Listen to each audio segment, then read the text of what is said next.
मतदानापूर्वीच गोंधळ झालेला आहे। जळगावमध्ये ईव्हीएम मशीन मांडणीचा क्रमच चुकल्याचा आरोप होतोय।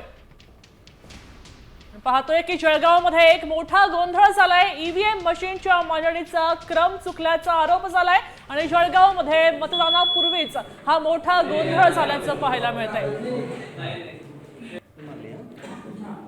एरवी इतर ठिकाणी मतदान यंत्रात तांत्रिक बिघाड होऊन मतदान थांबते।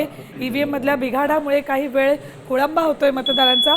इथे जळगावमध्ये मात्र हा अजब प्रकार घडलाय। ईव्हीएमची मांडणी चुकीची झालेली आहे असा आरोप करण्यात आलेला आहे। ईव्हीएम मशीनचा क्रम चुकलाय त्यामुळे मतदारांचा गोंधळ होतोय।